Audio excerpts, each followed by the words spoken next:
10 years ago, I was a flight attendant handing out drinks at 35,000 feet, dreaming of the cockpit, and I had almost nothing saved. If you'd told me then that the most important financial decision of my life wasn't going to be a salary or a promotion or some clever investment, it was going to be a decision about one single hour, I'd have laughed at you. But that's where I've landed. So let me tell you what I mean by keeping the first hour and why it's the entire reason I can sit here and talk about leaving a job on my own terms instead of waiting to be pushed.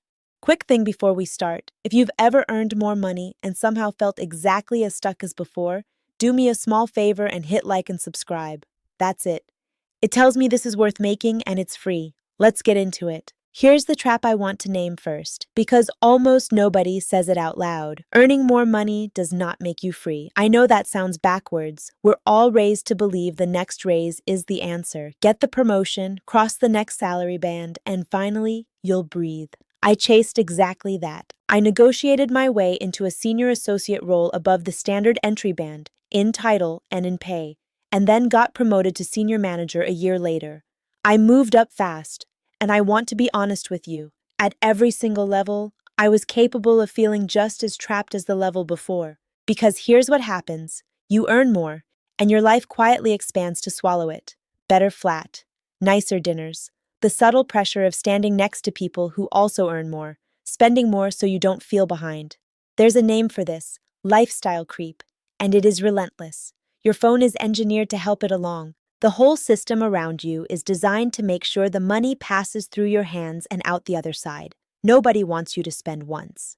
They want a customer for life. So you can go from a decent salary to a great salary and still have nothing that's actually yours. Nothing that would catch you if the job disappeared. And in my world, the job disappearing isn't hypothetical. I've lived the exact thing this channel is about. I was quietly moved off a project under a generic team allocation reason, the kind of phrase that sounds neutral and organized and means nothing, while everyone involved knows it isn't neutral at all. The client was more honest with me about what was happening than my own team was. I'm not telling you that to point a finger at any one person, because that's not the point, and I don't do that here. The point is structural. Consultancy culture wraps itself in we're a family language, but underneath it's a numbers game built to make managers and partners stand out. The moment your presence stops serving those numbers, you get moved, slowly, behind polite excuses. Everyone is fighting alone while being told they're a team. I'm not bitter about it. I'm clear about it. Because that clarity is the whole argument for what I'm about to show you. You cannot build a life on approval from a system that was never designed to value you in the first place.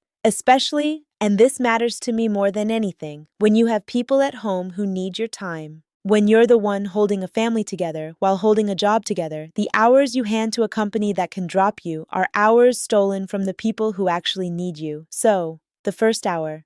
Think about your working day as a set of hours you don't really own. You walk in, and the first stretch of your day, you're not working for yourself at all. In a lot of countries, you're effectively working the first chunk of the day just for taxes. Here's the thing about taxes that I find genuinely instructive. The government doesn't send you a polite email asking you to budget carefully and set aside what you owe. They take it, automatically, before the money ever touches your hands. Why? Because they know that if they waited for you to voluntarily hand it over at the end of the month, there'd be nothing left. The money would already be gone. That is not a criticism. That is a strategy. And it's the exact strategy that quietly builds wealth for the people who understand it. Because after taxes, you work the next stretch of the day for your housing and your food. And then, near the end, you work the last little bit for everything else, the actual life part. And for most people, by the time that last stretch arrives, it's already spoken for, too. The people who build real financial ground under their feet do one thing differently, and it's almost embarrassingly simple. They keep the first hour of their income. Whatever you earn, it genuinely does not matter if it's minimum wage or a manager's salary. The first hour of what you earn goes to you first. You become the first person who gets paid, not the last one standing in line hoping there's something left. And I don't mean you save it in the fuzzy, someday sense. I mean it moves, automatically, the same way your taxes move before you can feel them leave. Your pay lands, and a portion is redirected the same day, before your brain gets a vote, before lifestyle creep can reach it, into something that's building toward your freedom. Not discipline, not willpower, not budgeting apps and guilt. Automation, because willpower fails and automation doesn't. Now, What does the first hour actually add up to? Roughly, 1 hour of a standard working day works out to a bit over a tenth of what you earn. That's the rough shape of the target, not a precise prescription. And I want to be careful here, because this is the part where I have to tell you plainly. Everything I'm sharing is educational, not financial advice. I'm showing you the math I'm running on my own exit, not telling you what to do with your specific money. Your situation, your country, your tax rules, those are yours. And for the real decisions, you should talk to someone qualified. That said, let's look at what the math actually does, because it's the part nobody shows you honestly. The people who quietly build real wealth through their retirement accounts over a working life didn't do anything exotic. They weren't picking hot stocks. The pattern is remarkably boring. They contributed a meaningful, consistent slice of their income, somewhere in the range of that first hour idea, sometimes a bit more once you add an employer match where that exists. And, critically, they kept it invested for growth rather than letting it sit. That second part is where people quietly lose. They start the contribution, feel responsible, and then leave the money parked somewhere it barely grows. Contributing is only half. Being invested for long-term growth is the other half, and it's the half that does the heavy lifting over decades. And time is the real engine. This is the piece I wish someone had explained to me clearly when I was still in a uniform. If you start seriously in your 20s or early 30s and you keep that first hour moving, automatically invested for growth for decades, you don't need to be brilliant. You need to be consistent, and you need to not interrupt it. The person who starts modestly and never stops tends to beat the person who starts big, panics, and pulls the money out. Boring and uninterrupted wins. Now here's where I want to connect this back to the actual mission of this channel, because I'm not here to turn you into someone who saves diligently for 40 years and never questions the machine they're saving inside of. For me, the first hour isn't only about a comfortable retirement someday, it's about the exit. It's the mechanism that turns, "I wish I could leave," into "I can afford to leave." Because a wish is fragile, it evaporates the first time the mortgage gets scary. But a funded plan is different. A funded plan means that when the team allocation conversation comes for me, and in that world, it eventually comes for everyone, I'm not standing there financially defenseless, forced to smile and accept it because I need the paycheck too badly to have any real choice. That's the whole game. I am not quitting tomorrow. I want to be really clear about that, because this channel doesn't do manufactured urgency, and I'm never going to tell you to storm out of your job on Monday. The opposite, actually. My salary is still running, and I'm using it, deliberately, quietly, to build the thing that will eventually replace it. The exit gets funded by the very job I'm exiting. That's not a contradiction. That's the strategy. You build the way out while the paycheck still pays for the bricks. Now let me hit pause because I want to hear from you, and I genuinely want a fight in the comments about this one. Here's my honest, slightly uncomfortable question, and I want you to pick a side. If you keep handing the best, freshest hour of every single day to a company that could replace you with a one-line email by Friday, is that security? Or is it just the most comfortable, best decorated version of being trapped? Because I go back and forth on this myself. Some days it feels like responsibility. Some days it feels like a very well-paid cage. Tell me where you land. Security or comfortable trap? And tell me why. The best answer, the one that actually makes me think, gets pinned. I read these. I mean it. Okay, let's talk about the second layer, because keeping the first hour is where you start, not where you finish. One income stream is not a safety net. I know it feels like one. A stable salary feels like solid ground right up until the ground decides you're no longer useful to it. One income means one point of failure and one entity that holds total power over your life.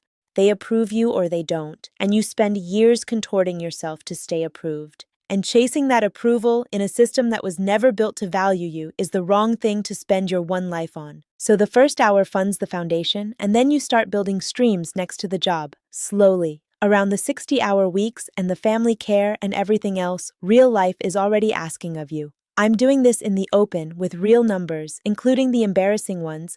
My total ad revenue from posting for a long time with no strategy at all was just over €5. 5. Because I posted with no plan. I tell you that not because it's flattering, but because the honesty is the entire point. I'd rather show you the real, unglamorous starting line than sell you a fantasy. And a quick, Honest housekeeping note while we're talking about building income, because transparency is non-negotiable for me. I use affiliate links in my videos. If you buy through them, I earn a small commission at no extra cost to you. It's a free way to support me and this channel so I can keep posting valuable content for free. I only link products I personally use. I've also got an ebook that goes deeper into a lot of this. The link's in the description below if you want it. No pressure, it's just there. The streams themselves matter less than the principle behind them. The principle is, you're building assets that eventually buy back your time. That's the real currency here. Not the money for its own sake, the time. Because I've watched what a draining job quietly steals. When my mom had a cerebral hemorrhage, I became the coordinator. The one holding the demanding job in one hand and being primary family support with the other, trying to build a proper care structure while still showing up to client meetings as if nothing in my life had cracked open. And the thing that job took from me in that season wasn't just energy. It was hours I will never get back with the person who needed me most. That's what reframed all of this for me. Chronic work stress isn't just an unpleasant vibe you push through with more coffee. It's a genuine, measurable cost to your body and your brain over time. I'm not going to dramatize the mechanism, but I'm also not going to pretend it isn't real, because it is. And every hour you spend depleted, running on empty for a company that would replace you without a second thought, is an hour that doesn't come back and doesn't go to the people who actually matter. So when I talk about keeping the first hour and building streams and funding an exit, none of it is really about money. Money is just the tool. The actual prize is time. Fewer hours owed to someone else. More hours left for the life you're supposedly working so hard to protect. Getting free isn't the point either. Getting free so you can spend that freedom on the people you love, that's the point. And I want you to hear the quiet version of this, not the loud one. I'm not a transformation story. There was no single moment where everything changed.